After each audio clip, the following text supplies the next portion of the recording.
Cause I'm tired of being broken. I can't do it no more.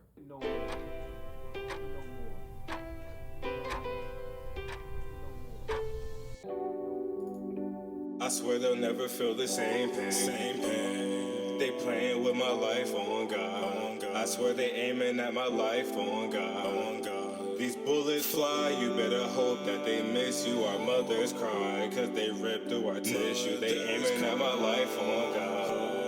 They aiming at my life on God. Sacrifices paying a bigger price in hopes of a greater change just to live a better life. Let's go and get into it. This decision was made in one of the hardest battles of my adult life so far. I used to be in extremely good shape as a teenager, and I never had the empathy or the mental capacity to understand why someone would become overweight, especially in their adult years. This is where I learned the difference between saying something and then making a vow. Because I told myself that I would never allow for myself to get fat, and especially not obese. But God always has had a funny way of humbling me. This time was no different. So around 24 years old, I got into a relationship with a woman that I loved dearly, but I was unhappy for certain reasons. People that I know started dying and committing crazy crimes that I didn't even know that they were capable of, especially not when I first met them. Even my closest and loving family members fell victim to the system by falling victim to themselves. And I had a big heart, so I wanted to help everyone. But it was stressing me out because finally I'm put in a position to where I can't save everybody because we're all adults now. The decisions that was being made by them, I was taking it personally as if there was something that I could do to stop them. I learned my lesson from that, but still, that's where my mindset was. Eventually I discovered drinking and running away from my problems through vices. So now I'm eating fast food, drinking hella alcohol, eating every bag of chips was in sight, making up desserts, like it's crazy.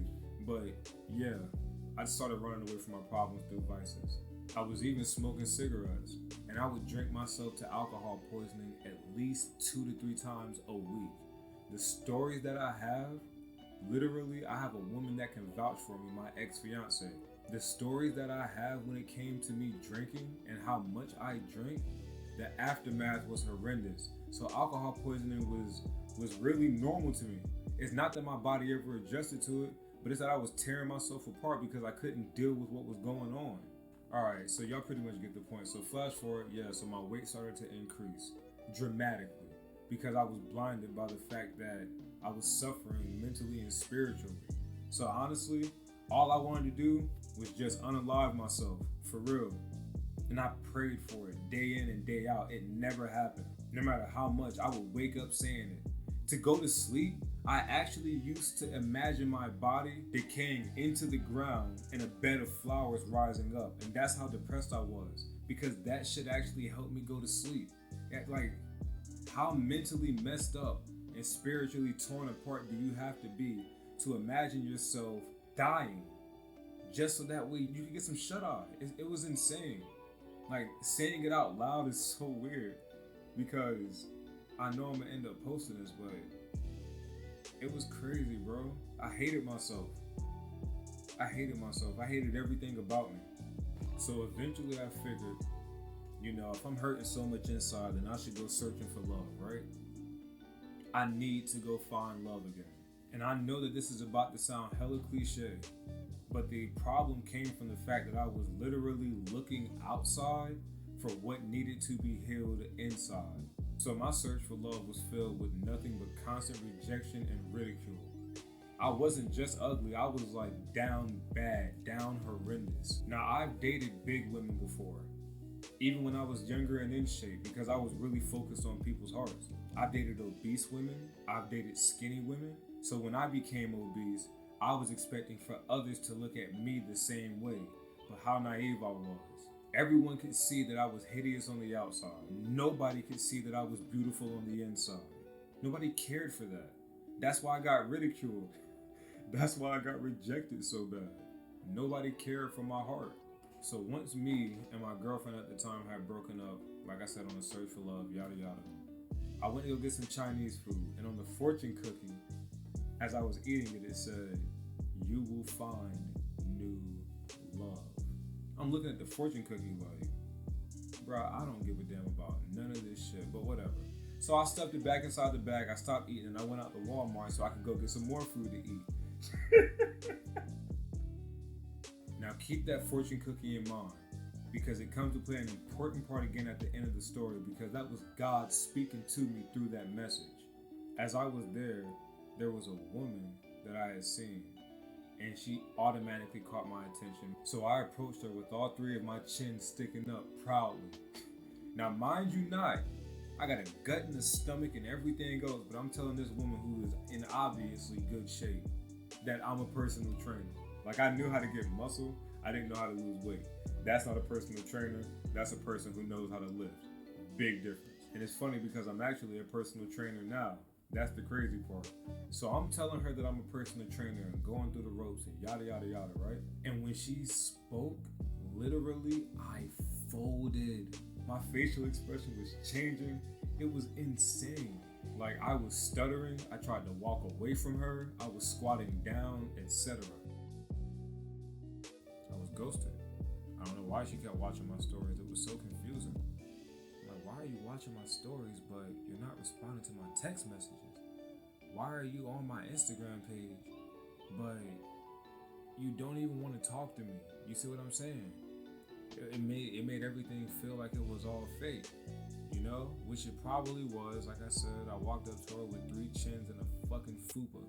But, but, yeah, it was wild. It was wild. I was devastated. I had to call my younger brother Demi, actually.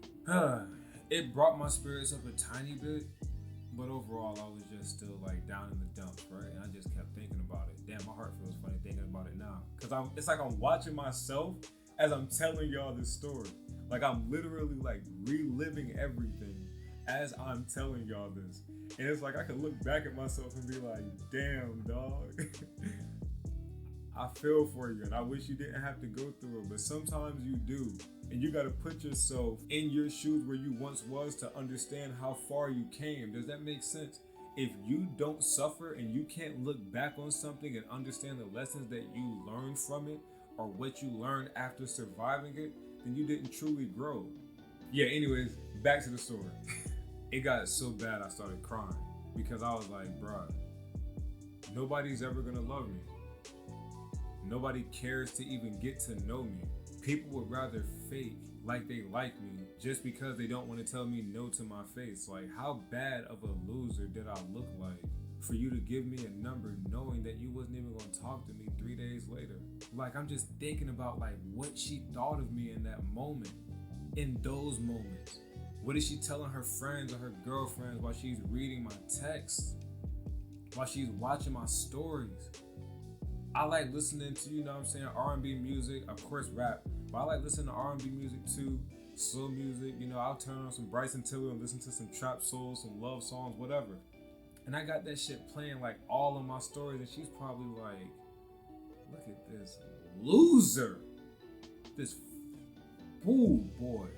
Look at this fucking loser. And I'm thinking about all that shit, and I just started crying because it hurt that bad. But finally, my delusion was shattered, and then I just snapped. Like, all of the sadness that I had turned into this unyielding, unending rage. Like, yo, I can't calm down. I cried and I said, I will never go through this again. You will never make me look that bad again in your fucking life. Not me, never again. Right? I was, boy, all that sadness that I had, it turned into an uncontrollable rage that I was willing to die behind.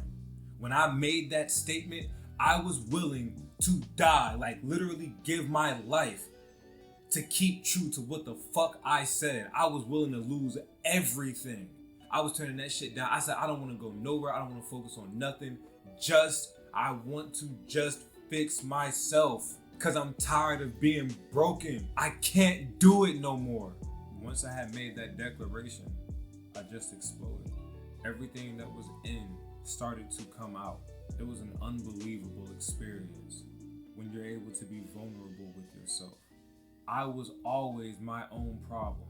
It's not to say that everybody else was perfect, but not taking accountability and understanding the part that you play in your own downfalls as a free, capable, and, normal thinking adult, not taking accountability for something like that is delusion. And I could do all of this with tears in my eyes because constantly while I'm doing this, I'm talking to myself, I'm counseling myself, I'm going through my childhood, I'm going through my relationships, I'm going through my rejections, I'm going through the most recent rejection the most. And I'm just talking to myself, counseling myself, figuring out the problem, trying to understand. I'm trying to understand. Why? Because I'm always going over something. But I was focused, staying in that emotion, staying in that negative space and mastering that negativity. I finally start to realize what resolve is. Me being curious one day, I was just like, I want to see how far I came. So I did something I would never do, and I asked one of my friends, I was like, could you take some pictures of me, so I could check my progress. He took the pictures, and the results was just mind-blowing. I was so joyful. All the revenge that I wanted, I didn't even want it no more. I just didn't care. Me trying to flex in front of you to show you what you lost, I just didn't care anymore. It left. And there was so much peace. Like once I had realized that this was what I wanted, I just wanted to be proud of myself for something. I just wanted to be happy. All I did was I just started praising God. I told him thank you. Hey, do y'all remember the fortune cookie from earlier? The one that said you will find new love? Yeah, that one, that was actually true.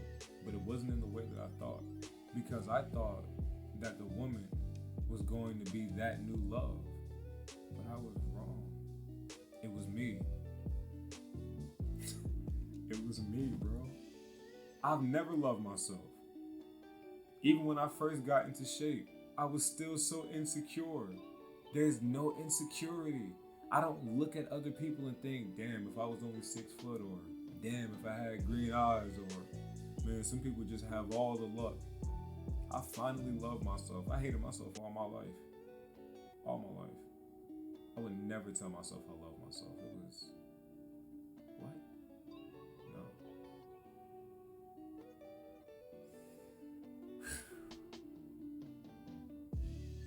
Don't worry, guys. We're at the end of the story, basically. Or we're near the end of the story. Like, to finally be at peace. To finally be happy. I mean, maybe for me it's different because I never liked anything about myself. At all, actually. Like, I literally used to shower in the dark. This is when I had muscles and everything else like that. I used to shower in the dark because I wouldn't want to see my face in the light.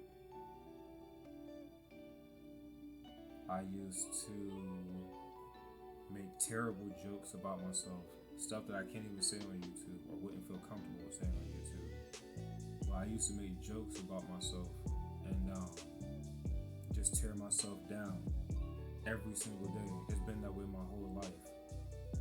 Like literally at the age of 28, that's how old I am now. At the age of 28, this is the first time that I don't make jokes about myself.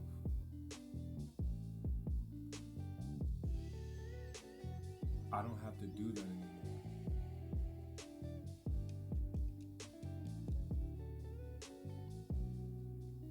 Nah, man.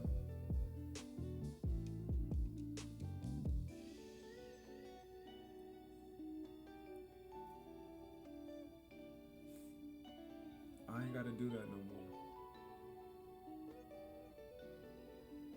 I don't have to hate me no more.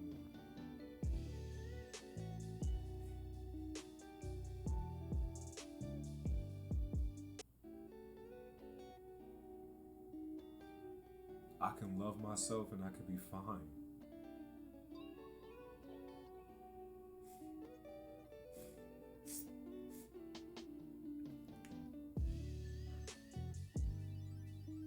It's okay.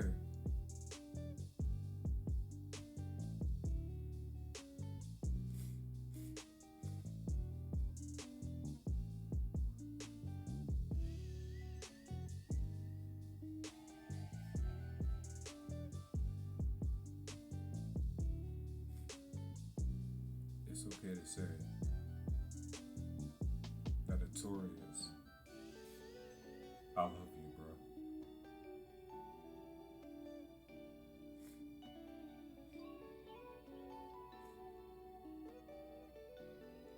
I don't have to fear that no more.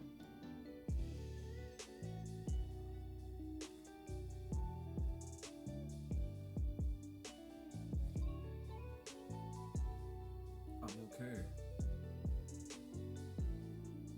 I'm just fine being me.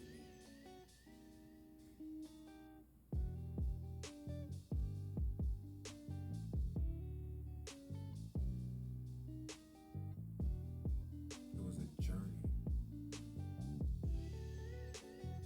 It was undeniable. What I learned, how I grew,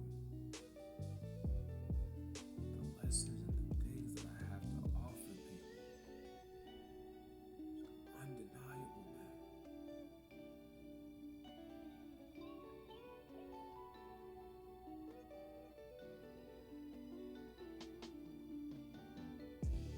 And I would never take any of it back.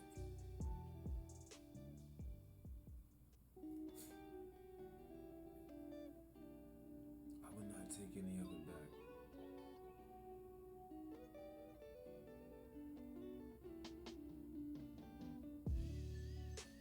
Because I had to suffer so I could get to where I'm at right now. And it was all worth it.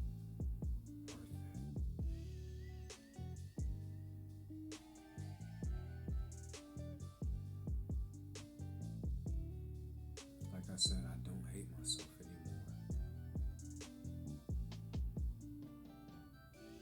I don't have to have thoughts about wanting to end myself anymore. I don't have to go to sleep at night thinking about me dying and my body decaying into a bed of flowers. For me to go to sleep because I always thought I'd be more peaceful in death than I ever would in life. I never wanted to hurt nobody. I've always wanted to help people, but I was taken advantage of. I was the weirdo kid, the one who couldn't get any friends, the laughing stock of every group, the shortest ones out of all my